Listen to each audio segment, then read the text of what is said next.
All right, let's dive more into this Astros incredible run right out of the booth at Dodger Stadium. Astros analyst Geoff Blum. Blummer, good to see you, man. Thanks for carving out a couple minutes for us. No, I appreciate it. Yeah, it's a getaway day, so we got some time to kill. But, man, I'm still trying to absorb what just happened in the last 3 days. Amazing. And we were joking in the newsroom earlier today as well. We knew when they went on this road trip, this was a family week trip. Can we do more of these and get the results we're getting here?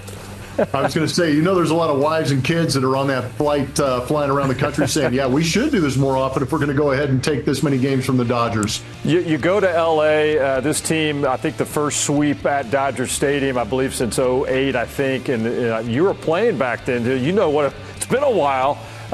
Man, you go to their house, you send a message to the Dodgers that, hey, you got to play a lot better to beat us. What does this weekend mean for the Astros?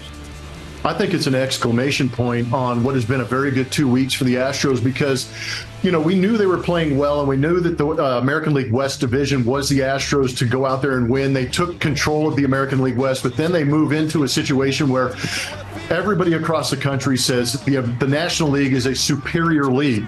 And then they run through the National League East division leaders in the Philadelphia Phillies, taking 2 out of 3 from them. Then they get the National League Central Chicago Cubs, who lead their division, and they take care of them winning that series. And then heading into here, like you said, heading into enemy territory where there's a lot of history between the Dodgers and Astros. Yeah. And they come in and take the National League West down by sweeping the division-leading Dodgers. I think there is a statement that has been made with the Astros in the last 2 weeks, and everybody better be listening. This whole stretch, much of it lasted, let's say, the month, but on and off all season long with the injuries they've dealt with, the losses they've had. It's been a next man up mentality, Blummer, and we continue to see it even today. Gusto gives you 6. Zach Short gives you 3 hits. I mean, people are stepping up when the opportunity's there. That's a sign of a team that's bonding and a team that believes in one another. 100%. It starts in the clubhouse. You've got to have those guys in there that have that belief system built into them. And then you've got to be able to kind of have that expectation on the guy to your left and the guy to your right that we're going to go out there and find a way to win.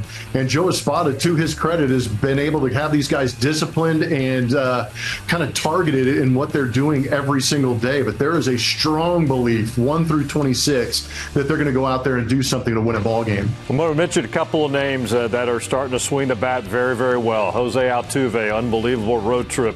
Christian Walker looks like he's starting to snap out of it as well. How important is that, and what did you see on this road trip from those guys?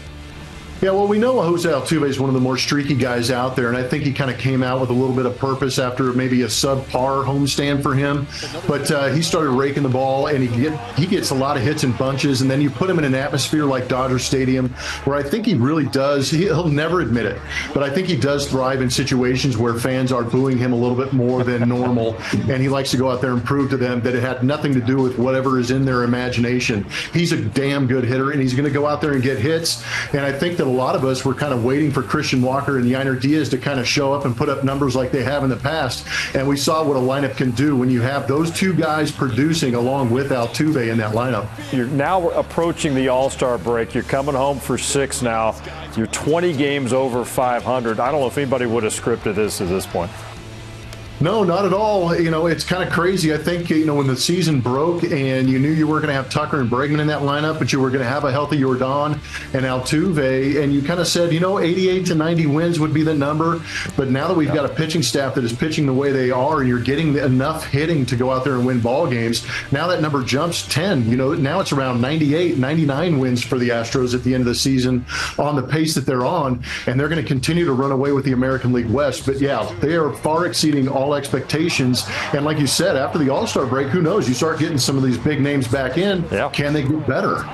Well, it's going to be a fun stretch of the season still ahead. And, man, what a run it has been. 20 games over 500. Astros looking really good right now. And you guys are going to have a happy flight back from L.A. We'll see you at Dyke Park. As always, Blummer, thanks for the time, man. Appreciate you.